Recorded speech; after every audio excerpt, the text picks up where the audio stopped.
Muy buenas. Saludos cordiales en Cristo y María.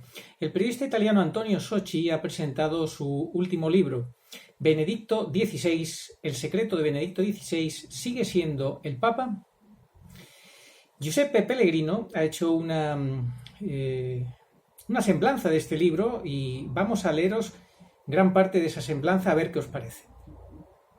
El signo más obvio y el foco central de la investigación del libro, dice Giuseppe Pellegrino, es el hecho de la presencia duradera del Papa Benedicto XVI emérito en el corazón del Vaticano y de la Iglesia. Esto es lo que más llama la atención, que siga viviendo en el Vaticano. Desde su renuncia el 28 de febrero de 2013, Joseph Ratzinger ha permanecido en el recinto de Pedro, en el Vaticano.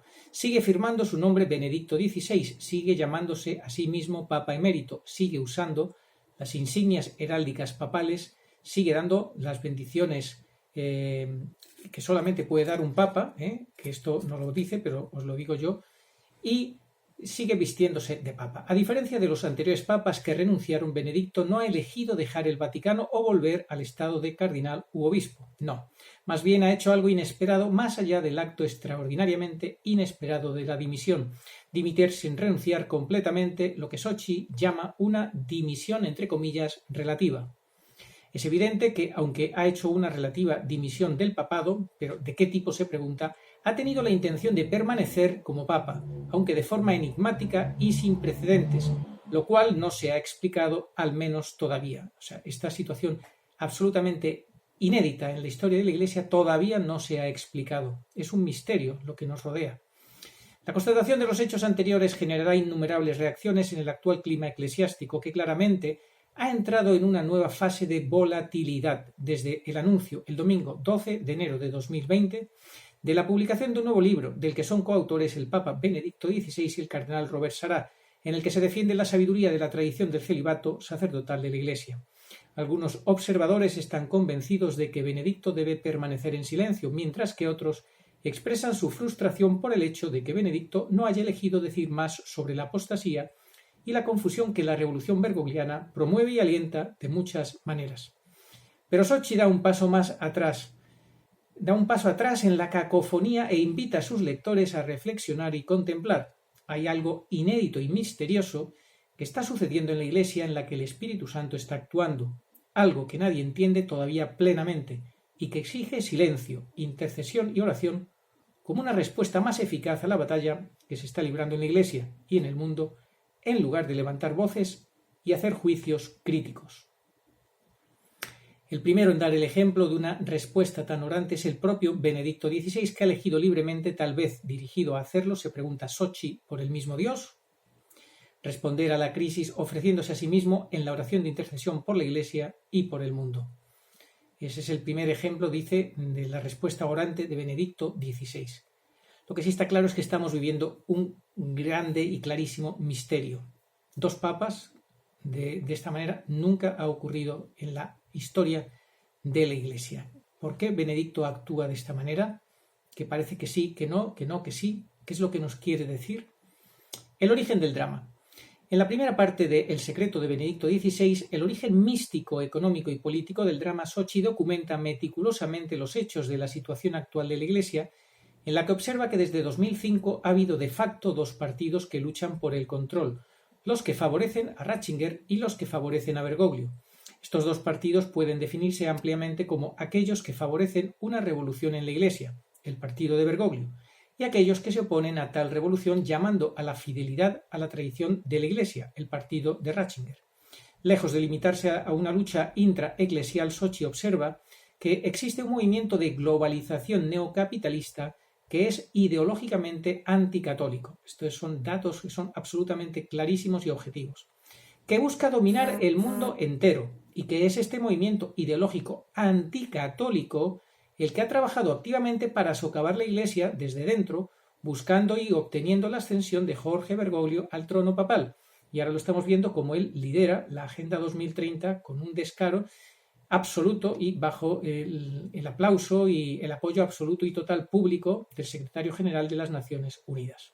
Esta ideología secularista, ojo, políticamente correcta, dice Socci, se impuso en el mundo a un nuevo nivel bajo la presidencia de Barack Obama, Hillary Clinton, buscando la hegemonía planetaria de los Estados Unidos y de la globalización financiera, y uno de los mayores obstáculos a esta agenda mundial fue el pontificado de Benedicto XVI. Ya hicimos un vídeo donde les dijimos que le cortaron todo la capacidad de activar financieramente, bancariamente, no podía el Vaticano moverse, absolutamente bloqueadas las cuentas del Vaticano por el SWIFT, algo que no lo hacen ni a los grupos terroristas.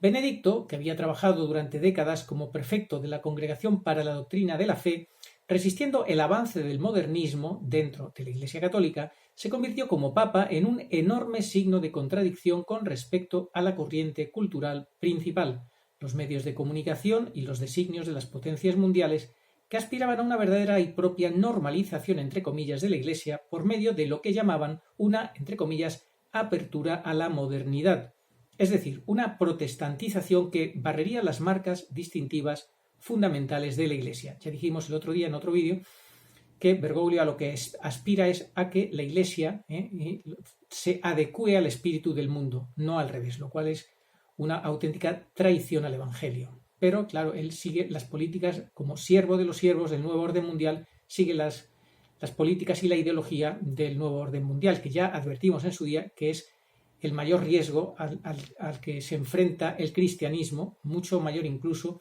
que lo que supuso el siglo IV con la crisis ariana. Socci sostiene que Benedicto fue consciente de la enormidad de esta lucha global y eclesial desde el momento de su elección y trató de ayudar al pueblo cristiano a tomar conciencia de ello, poniendo estas extraordinarias y sorprendentes palabras en medio de su homilía en su solemne entronización como papa el 24 de abril de 2005. «Rezad por mí para que no huya por miedo a los lobos», dijo Benedicto en aquel primer día como papa. Socci avanza la tesis de que estos lobos eran y son mucho más que elementos hostiles dentro de la Iglesia, sino que también incluyen elementos geopolíticos que buscan la ascensión política del Islam y también la marginación de Rusia. Benedicto se interpuso en el camino de estas dos agendas por su voluntad de desafiar al Islam a abrazar un diálogo basado en la razón que le hiciera renunciar a la violencia, recordemos su discurso de Ratisbona de 2006, y también por sus propuestas ecuménicas a la Iglesia Ortodoxa rusa. Los lobos, entre comillas, de la globalización trataron de suscitar en la Iglesia una revolución análoga a la de la primavera árabe en el mundo musulmán.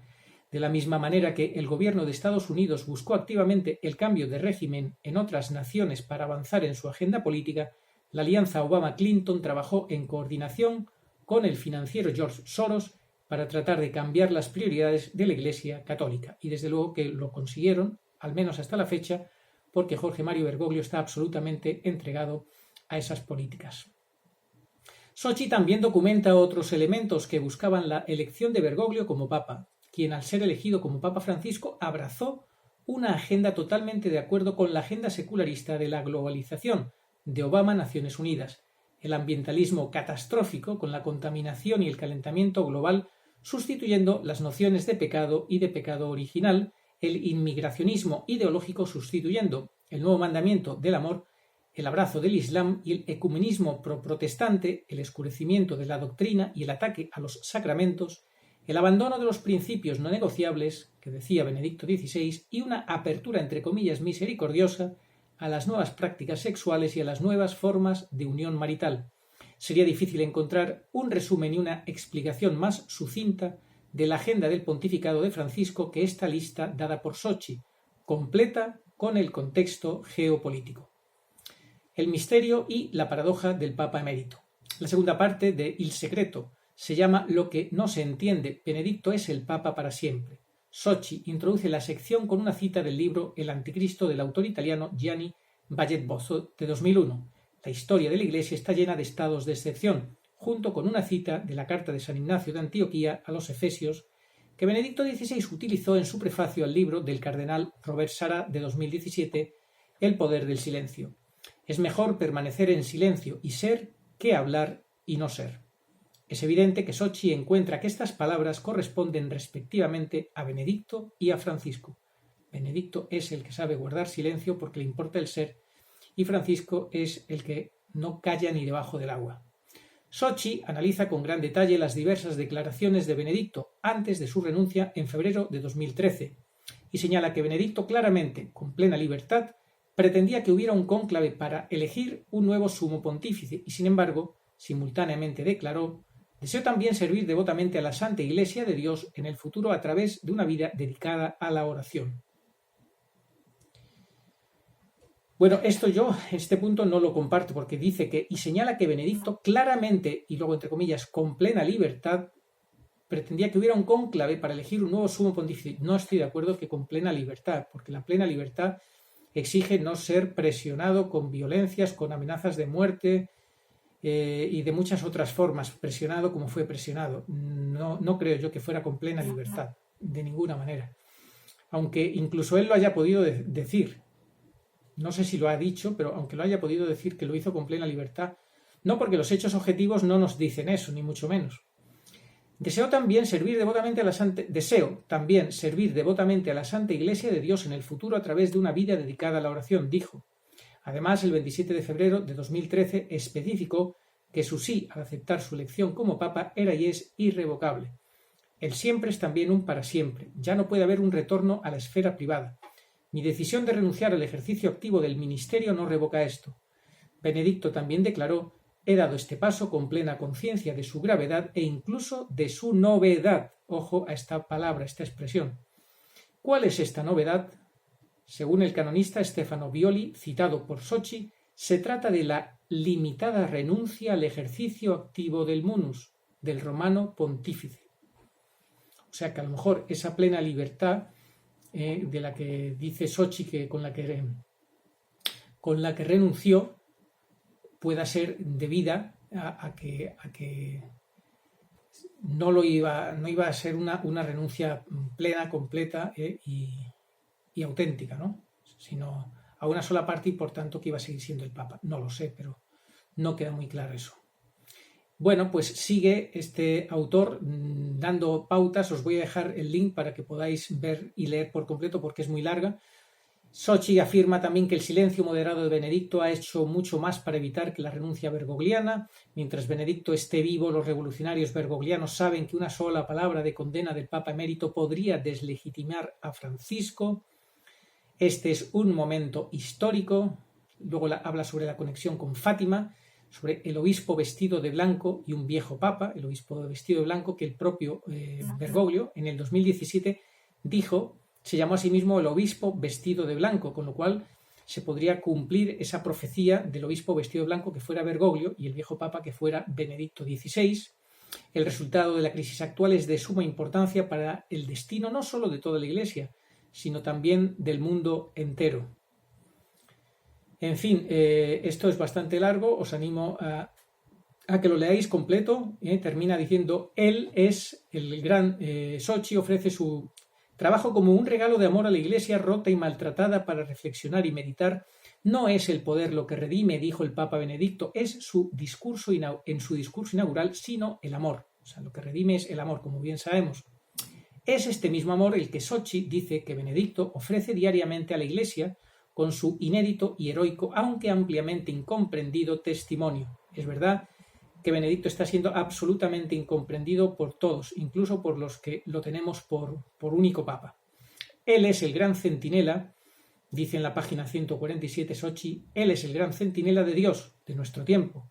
Él es quien ha levantado un gran muro de defensa para todos nosotros en el tiempo del Mysterium Iniquitatis. La mentira y el engaño nos metieron en este lío. La verdad de los hechos nos sacará. Acabamos con esta frase que nos da esperanza de que llegará un momento en el cual saldremos de toda esta maraña, de toda esta tremenda confusión y que la verdad se abrirá paso sobre todo. Que así sea. Que la Virgen María, auxilio de los cristianos, interceda por nosotros y nos lo conceda el Señor por su intercesión. Recemos mientras tanto por su santidad Benedicto XVI y por la Iglesia. Oración a Nuestra Señora de todos los pueblos. Señor Jesucristo, Hijo del Padre, manda ahora tu Espíritu sobre la tierra. Haz que el Espíritu Santo habite en el corazón de todos los pueblos, para que sean preservados de la corrupción, de las calamidades y de la guerra. Que la Señora de todos los pueblos, que un día era María, sea nuestra abogada. Amén. Oh María, sin pecado concebida, rogad por nosotros que recurrimos a vos. Amén.